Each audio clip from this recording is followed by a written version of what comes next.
चंद्रयान 3 हाल ही में 14 जुलाई 2023 को भारतीय अंतरिक्ष अनुसंधान संगठन इसरो ने चंद्रयान 3 को लॉन्च किया। चंद्रयान 3 मिशन के बारे में रोचक तथ्य। 2008 में चंद्रयान 1 और 2019 में चंद्रयान 2 मिशन के बाद चंद्रयान 3 भारत का तीसरा चंद्र अन्वेषण मिशन है। चंद्रयान 3 मिशन का प्राथमिक उद्देश्य चंद्र सतह पर एक सॉफ्ट लैंडिंग प्रदर्शित करना है, जिसे चंद्रयान 2 मिशन में प्राप्त नहीं किया गया था। इस अंतरिक्ष यान में एक लैंडर, रोवर और प्रणोदन मॉड्यूल शामिल होगा, जो संचार रिले उपग्रह के रूप में कार्य करेगा। प्रणोदन मॉड्यूल लैंडर और रोवर कॉन्फ़िगरेशन को 100 किलोमीटर चंद्र कक्षा में ले जाएगा। एक बार चंद्र की कक्षा में पहुंचने के बाद लैंडर और रोवर प्रणोदन मॉड्यूल से अलग हो जाएंगे और चंद्रमा की सतह पर सॉफ्ट लैंडिंग करेंगे। इसके बाद लैंडर और रोवर चांद की सतह पर वैज्ञानिक प्रयोग करेंगे। इसके लैंडर का नाम विक्रम है और रोवर का नाम प्रज्ञान है। चंद्रयान 3 लगभग 23 अगस्त के आसपास चंद्रमा के सतह पर लैंडिंग करेगा।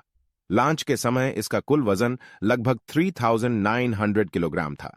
इस मिशन को लॉन्च करने के लिए इसरो के LVM-3M4 रॉकेट का इस्तेमाल किया गया, जो कि इसरो के सबसे शक्तिशाली रॉकेट में से एक है। चंद्रयान 3 मिशन का उद्देश्य 2008 में चंद्रयान 1 और 2019 में चंद्रयान 2 मिशन के बाद चंद्रयान 3 भारत का तीसरा चंद्र अन्वेषण मिशन है। चंद्रयान 3 मिशन का प्राथमिक उद्देश्य चंद्र सतह पर एक सॉफ्ट लैंडिंग प्रदर्शित करना है, जिसे चंद्रयान 2 मिशन में प्राप्त नहीं किया गया था। इस अंतरिक्ष यान में एक लैंडर, रोवर और प्रणोदन मॉड्यूल शामिल होगा, जो संचार रिले उपग्रह के रूप में कार्य करेगा। प्रणोदन मॉड्यूल लैंडर और रोवर कॉन्फ़िगरेशन को 100 किलोमीटर चंद्र कक्षा में ले जाएगा। एक बार चंद्र की कक्षा में पहुंचने के बाद लैंडर और रोवर प्रणोदन मॉड्यूल से अलग हो जाएंगे और चंद्रमा की सतह पर सॉफ्ट लैंडिंग करेंगे। इसके बाद लैंडर और रोवर चांद की सतह पर वैज्ञानिक प्रयोग करेंगे। चंद्रयान 3 में बदलाव और सुधार। इसके लैंडिंग क्षेत्र का विस्तार किया गया है, जो एक बड़े निर्दिष्ट क्षेत्र के भीतर सुरक्षित रूप से उतरने की सुविधा देता है।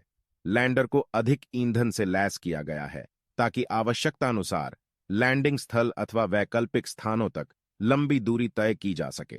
चंद्रयान 2 में केवल 2 सौर पैनल की तुलना में चंद्रयान 3 लैंडर में 4 तरफ सौर पैनल लगाए गए हैं। चंद्रयान 2 ऑर्बिटर से प्राप्त उच्च रिजोल्यूशन छवियों का उपयोग लैंडिंग स्थान निर्धारित करने के लिए किया जाता है, और साथ ही स्थिरता तथा मजबूती बढ़ाने के लिए इसमें कुछ संशोधन किया गया है। लैंडर की गति की निरंतर निगरानी करने और आवश्यक सुधार के लिए चंद्रयान 3 में अतिरिक्त नेविगेशनल एवं मार्गदर्शन उपकरण मौजूद हैं।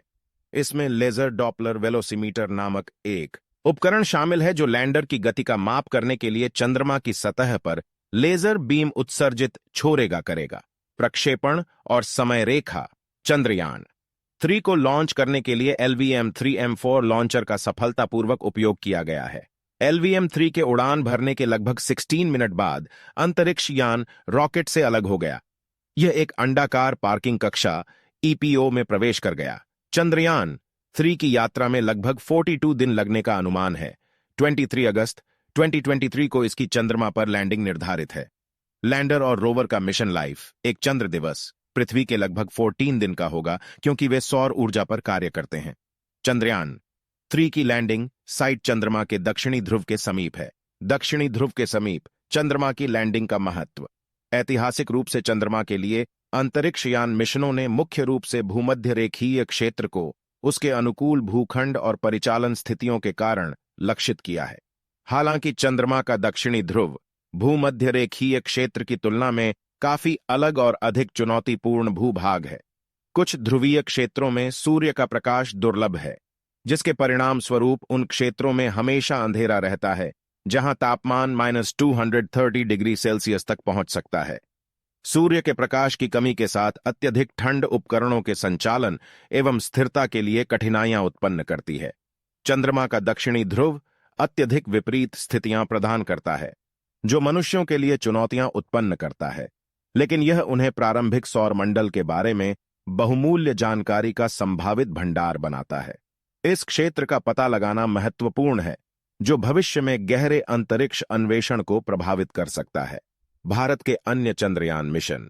चंद्रयान 1 भारत का चंद्र अन्वेषण मिशन 2008 में चंद्रयान 1 के साथ शुरू हुआ, जिसका उद्देश्य चंद्रमा का त्रिआयामी एटलस निर्मित करना और खनिज मानचित्रण करना था।